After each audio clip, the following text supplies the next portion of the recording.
Muy bien, entonces ahora de una forma oficial, día 2 de febrero 2026, estamos grabando esta clase para luego pasar a nuestros amigos, nuestros hermanos que hacen parte del discipulado familiar acá en Paraguay. Nosotros empezamos, voy a volver un ratito acá, eh, empezamos el día lunes pasado mostrando todo lo que era esto, ¿verdad? ¿Se acuerdan ustedes? Había sesión 4, estamos, verdad número 2, el factor esencial y la formación de discípulos es la familia, así como la verdad número 1, que era de una forma magnífica el fundamento de Dios, la familia, para dar inicio en todo esto que estamos nosotros. Entonces empezamos a hablar de las actividades grupales, de los procesos que pasó en el Antiguo Testamento, también en el Nuevo Testamento, y ahí empezamos a hablar sobre la familia del reino. Y en el Antiguo Testamento se acuerda que la familia era formada de esta forma, que colocamos ahí en pantalla. Familia, el clan, luego la tribu y de la tribu la nación. De ahí tenemos las 12. En el Nuevo Testamento esto ya no funciona así.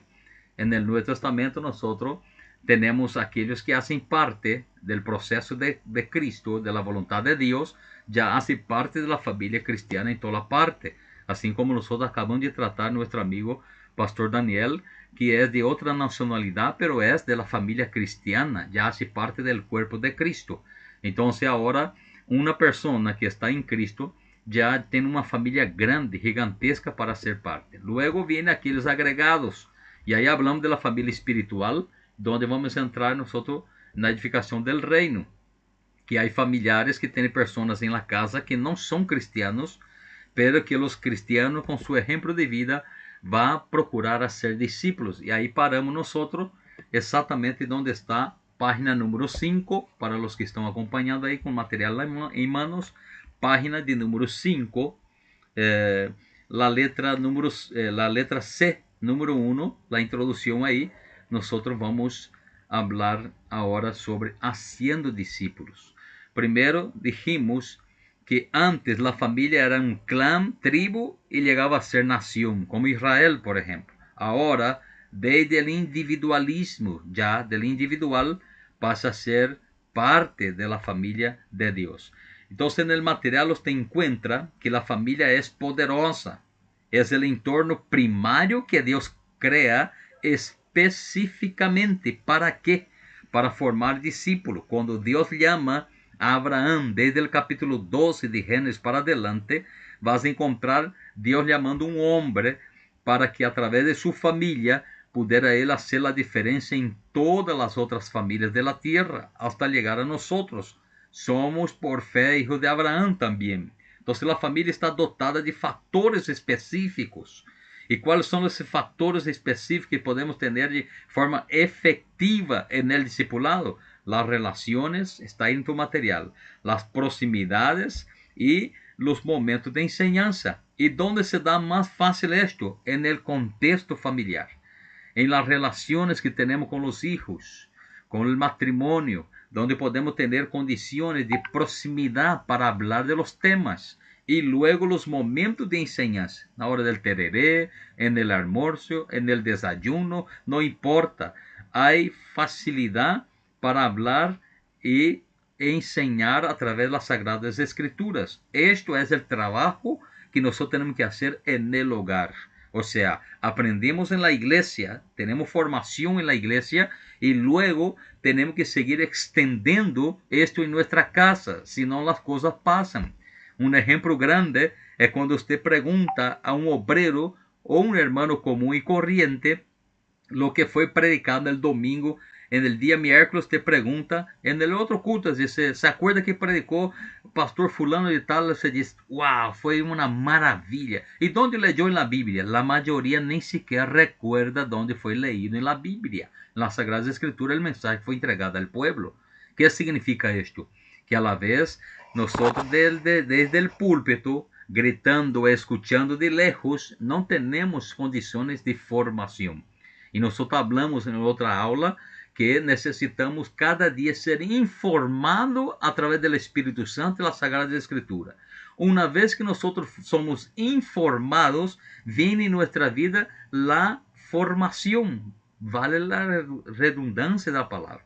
Y una vez que estoy siendo formado, entonces estoy siendo transformado. Hay un porcentaje muy pequeño de personas cristianas evangélicos que dan fruto luego de 5 o 10 años en la fe, principalmente pentecostal. ¿Por qué? Porque se estanca, se para, se traba ahí. Hay un obstáculo que no le permite avanzar exactamente porque no tiene el conocimiento.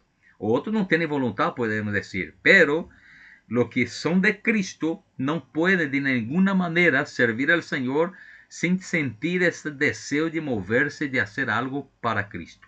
Entonces necesitamos ser discípulos.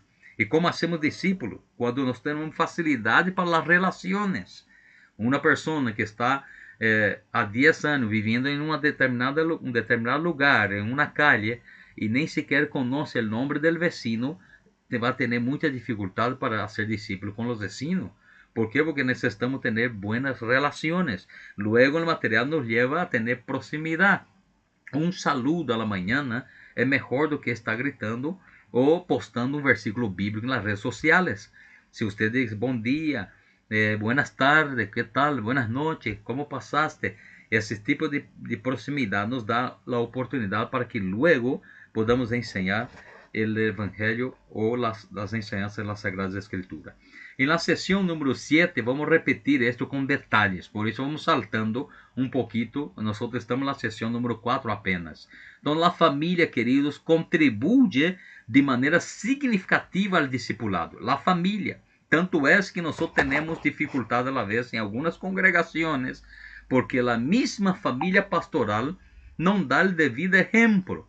Y entonces, ¿qué pasa? La gente empieza a murmurar y tenemos dificultad para evangelizar a otros porque ni siquiera participa la gente de la propia casa, de la propia familia pastoral.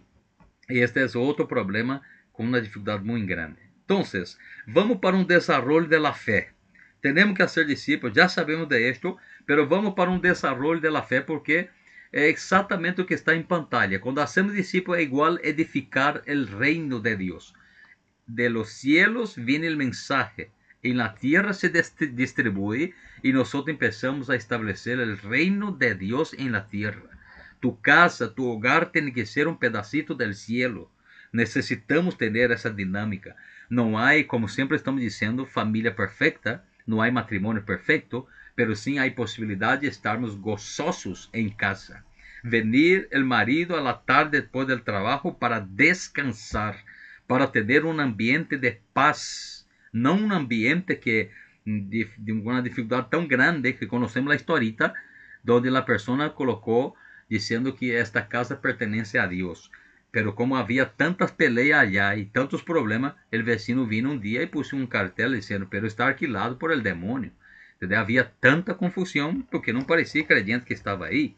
Então, querido, uma vida de obediência a Ele, a Cristo, a Deus, nos leva a ter o desarrollo de la fe em nossas vidas. Mira que diz a palavra de Deus em Levítico 26:12. Aí habla de los mandamentos, de los estatutos, de los decretos. Esto hablamos em outra classe o significado de cada um, inclusive.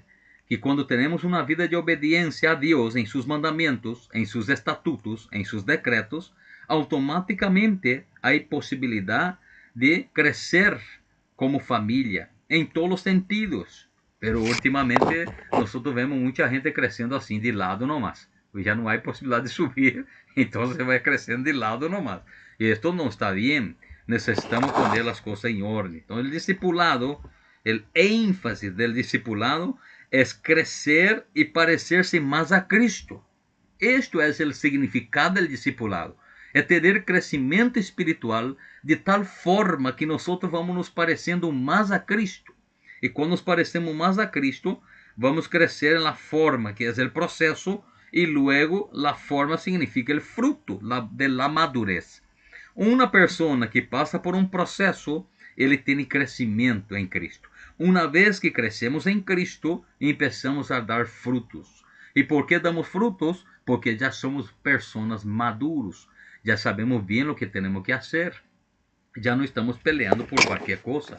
Da la vuelta en la hojita y vas a ver en la página de número 6, donde aparece arriba, en la cultura judía, estamos hablando del Antiguo Testamento, las familias estaban íntimamente involucradas en, mira, 3 cosas por lo menos: eventos de la comunidad, muy importante; luego, celebraciones, hacían fiesta todo el año; y luego las ceremonias religiosas que tenía la cultura judía. O sea, los padres, los ancianos, los abuelos tenían la responsabilidad de estar en la punta de la mesa para enseñar la Sagrada Escritura, para compartir con ellos la Sagrada Escritura, y ellos aprovechaban los eventos de la comunidad, aprovechaban las celebraciones que tenían y las ceremonias de aquel entonces para impartir el Evangelio. En Deuteronômio, que ahí está en el capítulo 6, versículo 4 a 9, habla de un solo Dios, un único Dios poderoso. Luego el versículo 6 adelante dice: y estas palabras que yo te mando hoy estarán, o sea, escritas sobre tu corazón, y las repetirás a tus hijos. O sea, tiene que grabar esos preceptos de Dios en el corazón, en la mente de nuestros hijos. Tenemos que hacerlo, que es un mandamiento de Dios. Y hablarás de ellas, mira cómo es el proceso del Señor: estando donde, en casa; andando donde, por el camino; y al acostarse, y cuando te levantes. O sea, en todo el momento que usted tenga oportunidad de tener las relaciones, la proximidad, usted va a tener el momento de la enseñanza.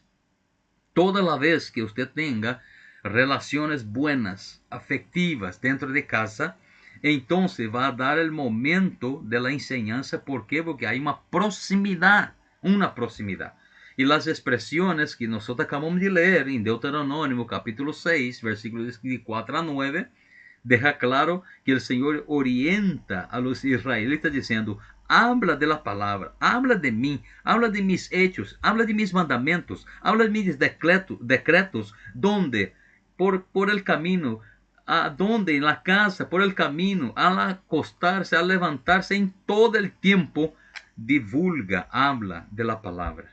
Entonces hay una preparación para habitar en la tierra prometida. ¿Por qué? Porque Dios está enseñando a esta gente para luego ese escenario que está siendo preparado sea un lugar de beneficio, que fue la tierra prometida. Antes de Deuteronômio 6, de 4 a 9, se encuentra el llamado de Dios a la obediencia, a las grandes bendiciones que vienen con esta obediencia. Está en el versículo 2 y 3. Leo para ustedes: para que temas a Jehová tu Dios. Y ahí en esta versión, cuando está dentro del corchete en tu material, significa la Biblia amplificada. Dice así: con reverencia y profundo respeto. Temor a Dios es reverencia y profundo respeto. Temor a Dios no es miedo de Dios. Muchas veces transmitimos esto sin se dar cuenta por nuestro inconsciente, que ya está grabado este mensaje de un Dios sentado en un trono con un chicote de fuego en la mano. ¿Entendeu? Cuando usted habla así, los niños ya tienen miedo de este Dios. Y nosotros no podemos inculcar en la mente de nuestros niños, donde la psicología dice que eles están siendo formados desde los 2 hasta los 8 años, su personalidad. Usted no puede afectar ahí con esses mensajes, que a la vez da un entendimiento de un Dios malo.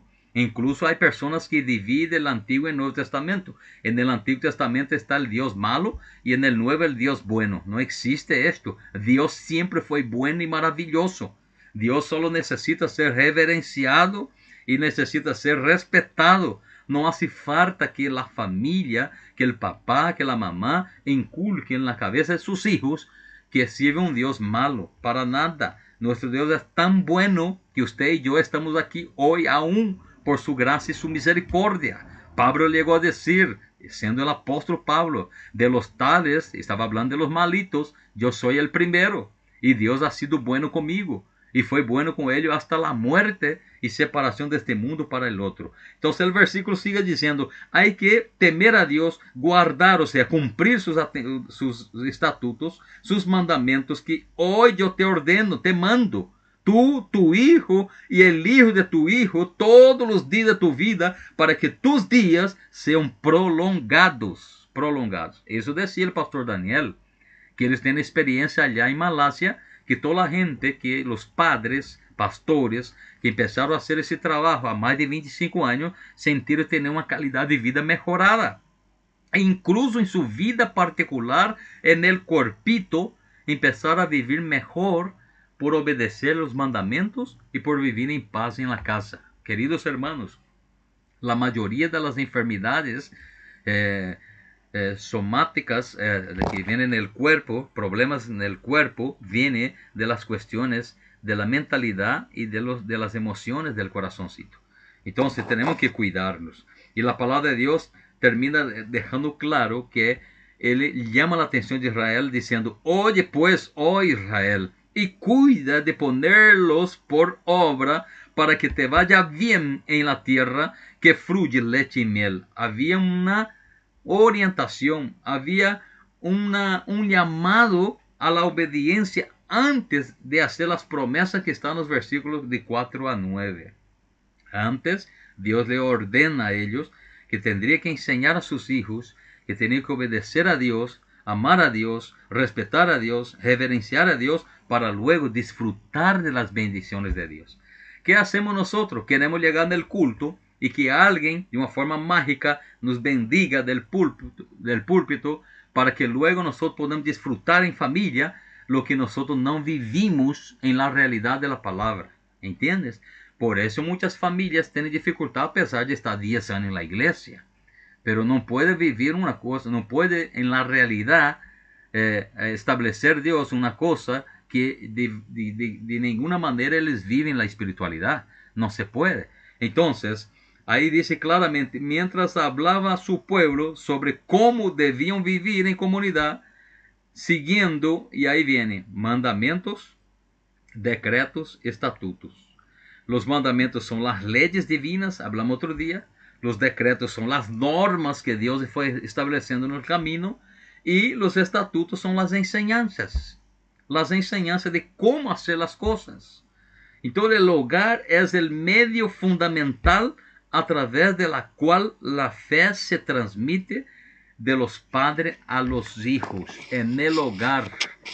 ¿Entienden, queridos hermanos? Salmo de número 78, versículos de 2 a 8, deja bien claro esto.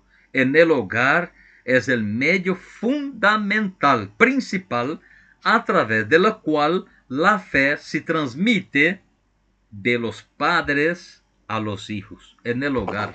En la iglesia va a ser muy difícil. En la iglesia tomamos formación para luego la transformación se dar en el hogar.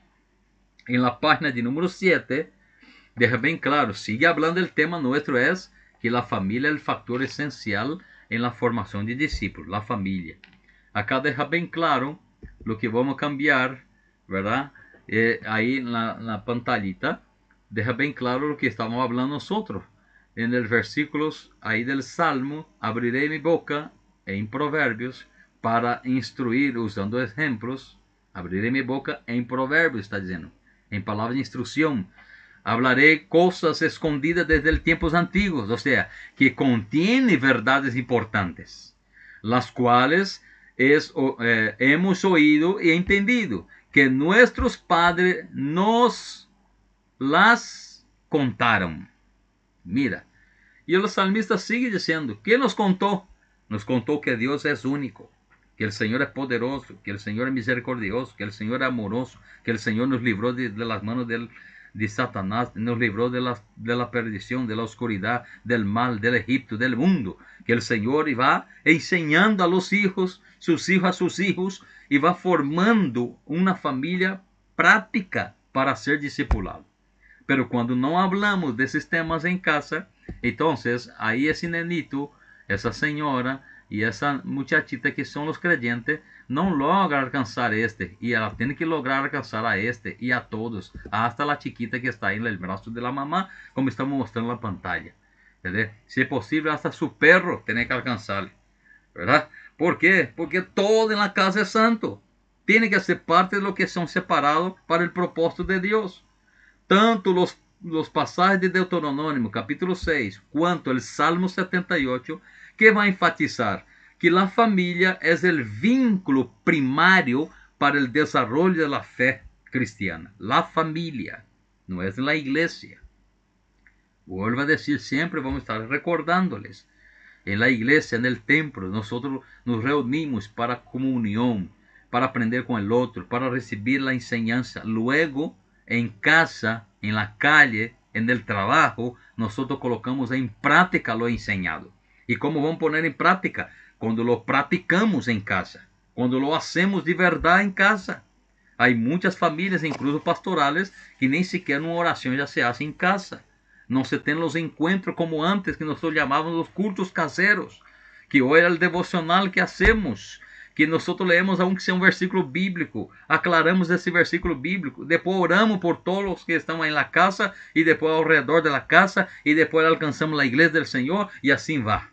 Y con esto, Dios va obrando poderosamente en nuestras vidas. Mira, queridos, la literatura de sabiduría que Proverbio nos da es impresionante. Mira para usted ver la transmisión de la intergeneración de la fe que este hombre, Salomón, interpretó y transmitía a través de los proverbios. Desde el capítulo 1, versículo 8 dice: Oye, hijo mío, la instrucción de tu padre, y no desprecies la dirección de tu madre. ¿Qué es esto, hermano? Esto es enseñanza. Lo que habíamos hablado son los estatutos del Señor, enseñanzas para que el hijo obedezca a papá y escuche a mamá, y las cosas van a caminar bien. ¿Quién de nosotros ya no pasamos como papá alguna pelada grande porque el muchachito o la muchachita nos colocó en peligro? Exactamente ¿por qué? Porque nos faltó conocimiento, o a la vez desobediencia, que mamá ya le habló, ya le explicó, pero está en la desobediencia. ¿Qué tenemos que hacer? Aplicarle la disciplina. Muchos de nosotros ya no lo hacemos, porque hoy en día no se puede ni hablar alto con sus hijos, porque en la escuela ya les enseña a denunciarte en la fiscalía. Pero con los cristianos tiene que ser diferente. Proverbios, olha acá, miro, yo pongo numeración 1, 2, 3 y 4 versículos lindos. Proverbios 4 de 1 a 2 dice: Oí, hijos, la enseñanza de un padre, y está atentos, o sea, están dispuestos a aprender, atentos, para que conozcáis cordura, juicio en la cabecita, porque os doy buena enseñanza. Os doy buena enseñanza. Provérbios 7:1. Hijo meu, guarda mis razones. Provérbios 22:6, que es muy conocido de nosotros. Instruye al niño en el camino. ¿Qué camino? Enseñándole a buscar a quién? La sabiduría. ¿Que viene de dónde? De la voluntad de Dios. ¿Para qué? Para que sus habilidades y talentos no se pierda de ellos. Incluso trabajo. Incluso forma de sobrevivir, de ter seu próprio sustento. Enseñe al niño el camino que él debe seguir, y aun cuando sea viejo, no se apartará de este camino. Palabra de Dios que tiene que estar en la casa. Tenemos que compartir en la casa. Todos esses pasajes bíblicos vai construindo, hermanos, la verdad de Dios en nuestros corazones en ese contexto del hogar. La instrucción acá de Provérbio 22:6 nos lleva a producir una vida que dá prosseguimento, que va a andar, que va a caminar, que va a funcionar. ¿Por qué? Porque la palabra de Dios es la verdad. Y la palabra dice: instruye a este niño en el camino, y aun cuando él fuera viejo, ele não se apartará de lo que foi instruído. Enseñanza, vontade de Deus, sabedoria, habilidades, talento, todo o que usted enseñou. Quando sea um viejo, algum dia ele vai dizer: papá me havia dicho, papá me enseñou esto, mamá me dijo. E esto temos que fazer nós. E esto eles hacían no Antigo Testamento. E funcionava maravilhosamente como nação de Israel, poderosa nação de Israel. Esses hijos eram ensinados hasta a arte de la guerra. Hoje você lhe hablar para um muchachito se ele está disponível a estar em uma pelea. Ele é o primeiro a dizer: não, eu não quero saber de pelea, na guerra e toda essa coisa. Pero antes com Israel, todos eles, hasta las nenas, eram instruídas incluso no arte de las bélicas, de las guerras. Assim como é hasta el dia de hoje. É impressionante. Pero aí vem o Novo Testamento. En el Nuevo Testamento, ¿Qué vamos a encontrar nosotros? Que el pasaje que mencioné otro día, que está en Efesios capítulo 5, versículo 22, hasta el capítulo 6, versículo 9, se llama el código del hogar. Código del hogar. ¿Por qué? Perdón, porque en esta carta, en este libro bíblico, la carta del apóstol Pablo, escrita a los Efesios, pasó a ser una carta circular para que todos puedan saber o recibir esas instrucciones maravillosas de lo que significa este código del hogar, ese código del hogar. Efesios acá enseña cómo la iglesia, la comunidad cristiana de creyentes, alcanza la plena madurez espiritual en Cristo. En Efesios encontramos esto. Desde el primer capítulo, segundo y tercer capítulo, nos va a revelar, esos tres primeros capítulos, va a revelar nuestra identidad en Cristo. Quiénes somos como discípulos de Cristo. Nos va a mostrar exactamente lo que tendríamos que aprender sobre servir o seguir a Cristo. Y servir y seguir a Cristo no es una tarea fácil. Por eso necesitamos instrucciones. Porque Jesús llegó a decir en el capítulo 9, 23 a seguir de San Lucas, que todos aquellos que quieren vir en pos de mí, ¿qué tienen que hacer? Primero tienen que renunciar a su propia voluntad. No es fácil. No es así nomás. Luego tienen que llevar el problema de cada día, la cruz de cada día, el sufrimiento de cada día. Y luego no se debe quedar ahí, tienen que seguir al Maestro. Seguir los pasos de Jesús, a la vez pisando en rosas y a la vez pisando en espinas. Queridos hermanos, esta es la vida cristiana. Esto no escuchamos las iglesias por ahí que solo quieren traer motivación a la gente para vivir en este mundo, pero nosotros estamos proyectando a la tierra prometida. Nosotros estamos proyectando a toda la familia y al cielo. Y vivir con Cristo, no importa el lugar, más bien estar con Cristo. Pero Cristo promete a nosotros una nueva Jerusalén. Promete a nosotros que nos sacó del jardín para nos llevar a una ciudad poderosa. Promete a nosotros un cielo de gloria. Pero lo más importante, acuérdense, es estar con Cristo, no importa dónde. Pero para esto, toda nuestra familia debe pasar por el proceso. Y en Efesios, Pablo es usado pelo Espíritu Santo para enseñar y mostrar a la gente, diciendo claramente ahí, la segunda parte comienza desde el capítulo 4. Los tres primeros capítulos ya hablamos, tiene cuestiones de identidad con Cristo. Pero del capítulo 4 a seguir, es de vivir para Cristo. Cambia totalmente. Yo pues, preso del Señor, decía Pablo, os ruego que andéis como es digno de la vocación con que fuiste llamados. Es decir, vivir una vida que demuestre un carácter cristiano, primera cosa. Segundo, con valores morales. Tercero, integridad personal y un comportamiento maduro. Integridad significa impero. O sea, cuerpo, alma y espíritu. Hermanos, tenemos tantos niños en la iglesia que a la vez no da ni gusto tratar algunos temas que son temas que deberían ser solucionados en casa. Y ahí Pablo sigue diciendo que también deberíamos tener como ese saber demostrar una vida de carácter cristiano, valores morales, integridad personal, compromiso con uno mismo y la madurez, y una vida que exprese gratitud a Dios por su salvación. Expresa gratitud. Estamos como pastores, por lo menos digo en primera persona, que estoy cansado de gente ingrata, e incluso con el mismo Señor Jesucristo que ha dado su vida por ellos, que no produce nada para el Señor Jesús. Y con nosotros los pastores peor, que dice que nosotros ni siquiera los visitamos. ¿Y quién de ellos nos visita? Incluso cuando estamos enfermos. Pero así, porque les falta madurez espiritual. Pero en el capítulo 4, a seguir en Efesios, nos enseña a vivir para Cristo, que es diferente. Mira, queridos, en Efesios capítulo 5, versículo 15 y 17, explica claramente cómo debe vivir la iglesia. Ahí dice así, mira, Mirad pues con diligencia cómo andéis, o sea, viviendo la vida con honor, ¿verdad? Vivir la vida con honor, con propósito, con valentía. Diligencia acá, hermanos, en el hogar está hablando propósito y valentía.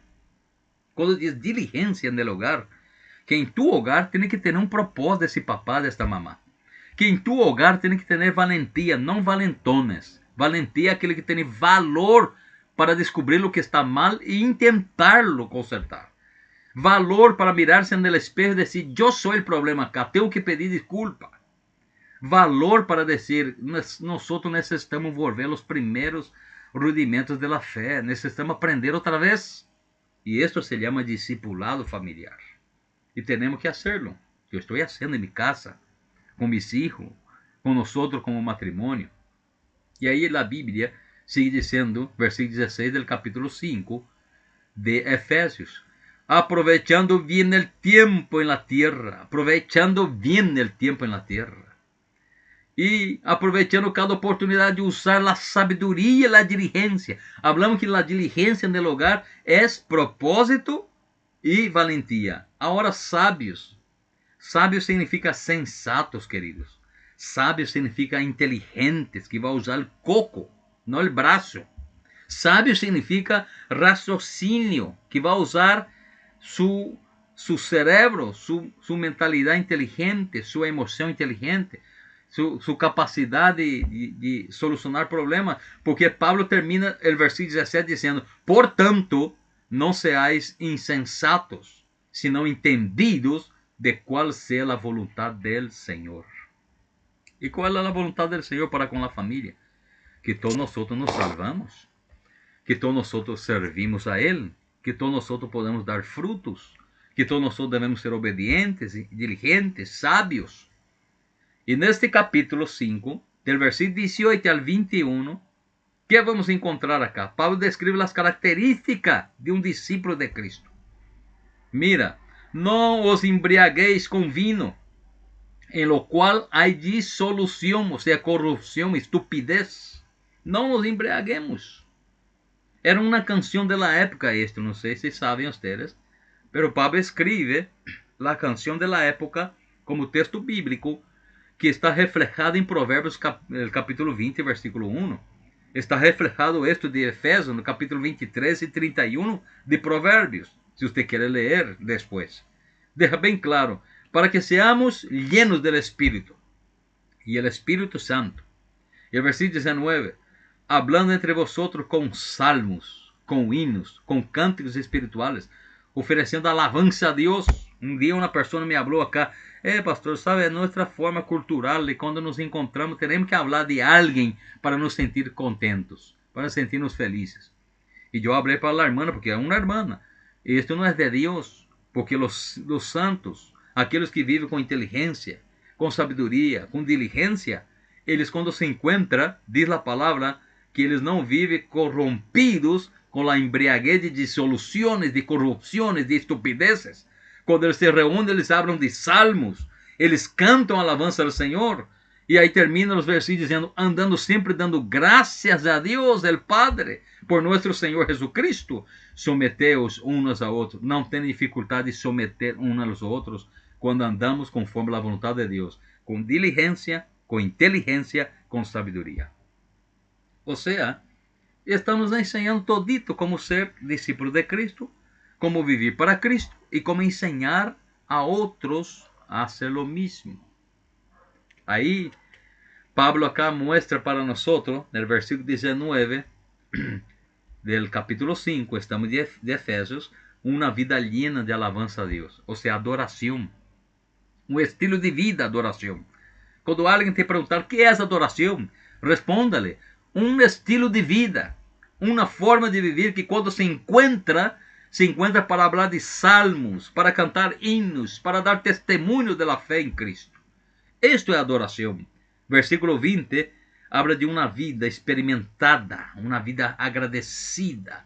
Há agradecimento em seus corações, gratitud em seu coração. Versículo 21, que nos hace acordar que há uma atitude de sujeção, submissão. E a palavra submissão, já falei, está bajo a uma missão.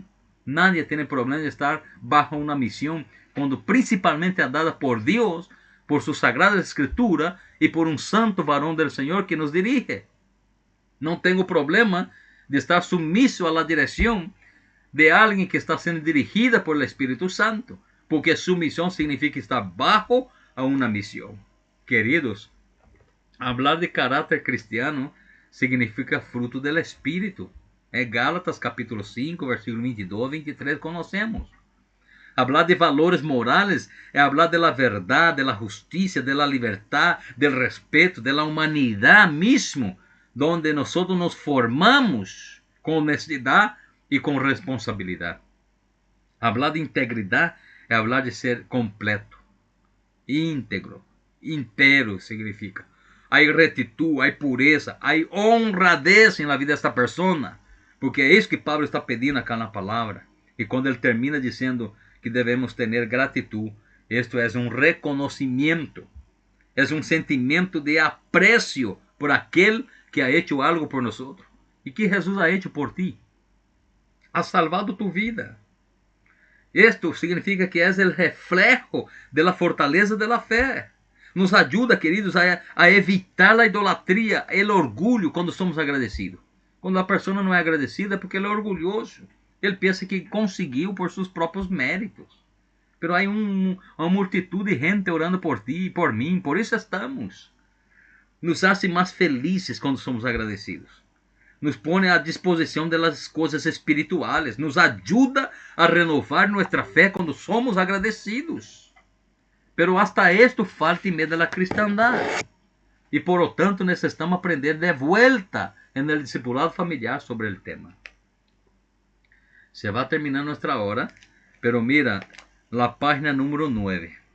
Página número 9 habla del carácter cristiano. Por eso ya hablé a ustedes que este material no vamos a poder nosotros atropellar, porque es demasiadas cosas que tenemos que tratar y volver a hablar sobre lo que acabo de mencionar para ustedes acá. 4 cosas fundamentales que Pablo nos enseña en el capítulo 5, versículos 18 a 21 de Efésios.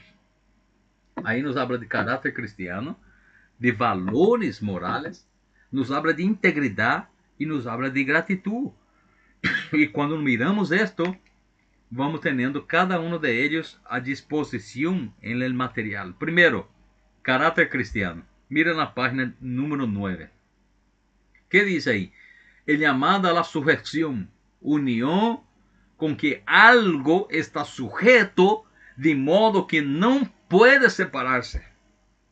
E aí Pablo diz, el llamado a la sujeción de un discípulo de Cristo. Estoy unido, sujeto, de modo que não puedo me separar mais de Cristo, que se encontra em muitas partes do Nuevo Testamento. E aí menciona o material, 1 Coríntios capítulo 16, 1 de Pedro capítulo 5:5, igualmente jóvenes están sujetos, firmes a los ancianos. Aí nos muestra Santiago capítulo 4:7, someteos, sujeitar, pois a la autoridade de Deus.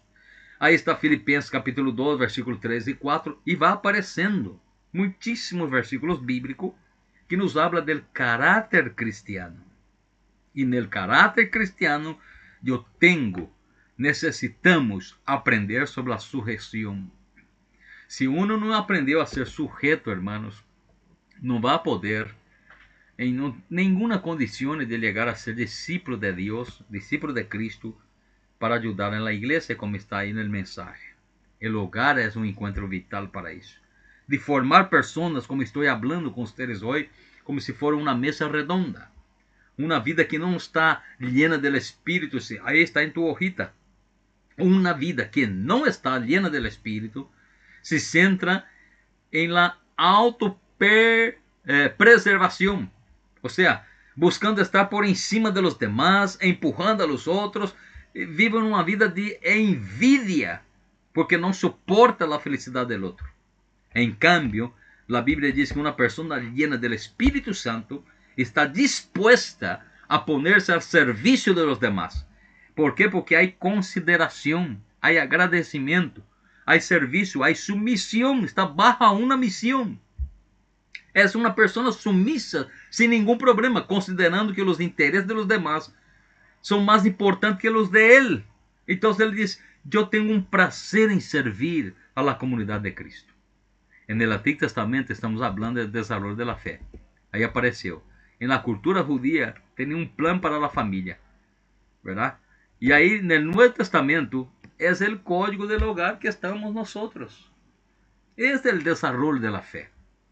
El código del hogar. Y ahí aparece letra B, que yo pongo letra y números. Usted debería hacer lo mismo en la hoja de ruta que tenemos nosotros, que es el guía, el material. Primero hablando del carácter cristiano. Luego aparece el discipulado.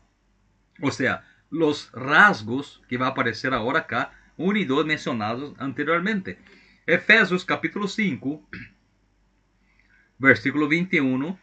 Después de Efesios capítulo 5, versículo 22, hasta el capítulo 6, versículo 9, va a aparecer ahí 3 tipos de relaciones.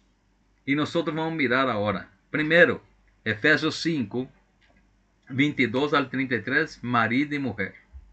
Una sola carne, dice la Biblia. Eso es igual a compromisos mutuos. No solo la mujer, no solo el varón, sino que el compromiso es mutuo en todas las cosas, en todos los sentidos. Que si la señora no trabaja fuera de casa, ella trabaja muy duro en la casa, ¿no es verdad?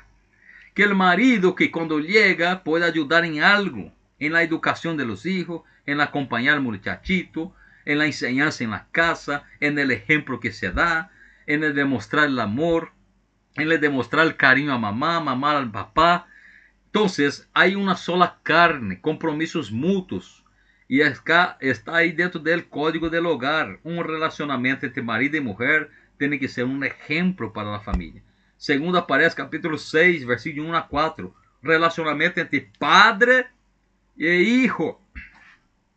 Padres ejemplares va a dar hijos obedientes. Provérbios 20, 20. Si usted es un padre ejemplar, tu hijo va a ser obediente conforme la palabra de Dios en Provérbios 20, 20 que les menciono. Y luego, el tercer tipo de relacionamiento es de amo y siervo, de patrón y de siervo. Acá ya hay una relación laboral. Capítulo 6, del versículo 5 al 9, terminando el código del hogar en Efesios que Pablo había mencionado. Acá hay un patrón justo y un empleado responsable. Si tu patrón no es justo, de igual manera Efesios 3:23 dice que usted tiene que hacer como si fuera para el Señor lo que estás haciendo. Y el versículo 24 va a mostrar que te va a recompensar el Señor. Pero si usted no practica esto, si no lo ponga en práctica, si no lo cree, ¿cómo va a dar cierto? Por lo tanto, el código doméstico, que se llama ahora el código del hogar, de conducta en el hogar, Efesios capítulo 5, del 22 hasta el capítulo 6 y 9, nos deja claro el desarrollo que tenemos que tener, y es excelente esto, como discípulos maduros de la iglesia en casa. Cómo tratar la esposa y la esposa al marido, de forma que tengan compromisos mutuos. Y los padres, que sean ejemplos y tus hijos serán obedientes.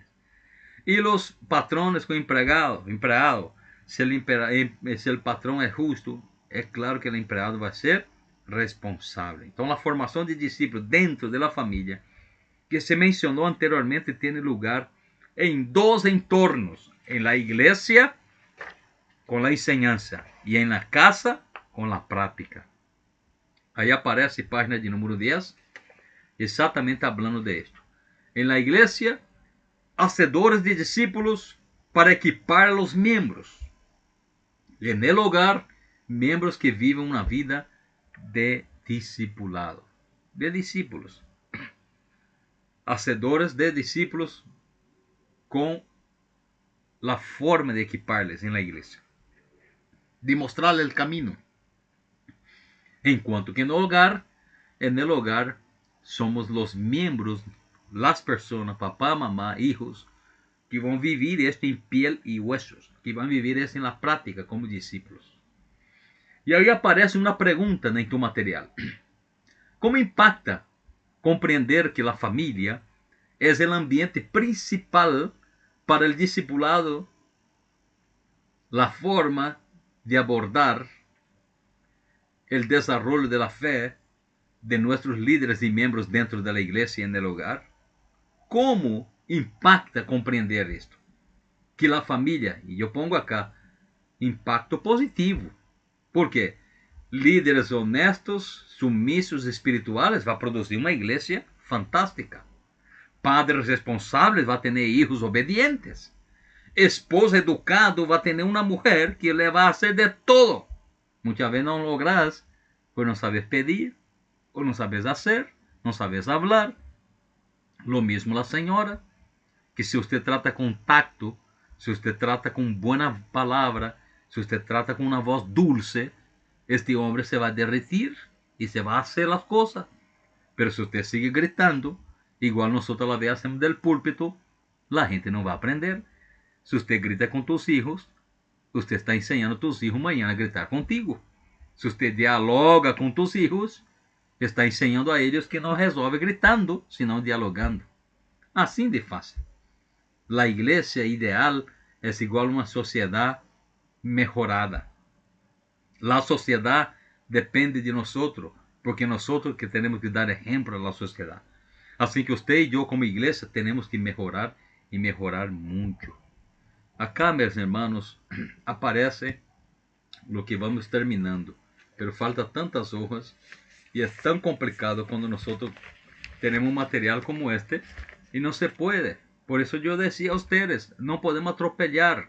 E como eu já estou com a garganta muito mal, quero parar acá com vocês, no hogar, nesta reflexão número 3, que é a pergunta de reflexão número 3, para depois seguir com o evangelismo, se les parece, porque quero também escuchar a mis hermanos. Vamos volver a falar de los temas exatamente acá, onde Pablo nos muestra os valores que temos em Efésios capítulo 5, de 18 al 22. Amém, queridos? Que Deus em Cristo nos bendiga. Acá eu vou parar com a gravação. Amanhã les envio para vocês. E nós vamos seguir, quando cortar acá, tocando no tema do que foi desenvolvido, para luego seguir desarrollando esse material, porque vai entrar agora evangelismo. E evangelismo é uma falência de muitas igrejas. E nós este ano temos acá a responsabilidade delante de Deus, com a congregação, de fazer evangelismo.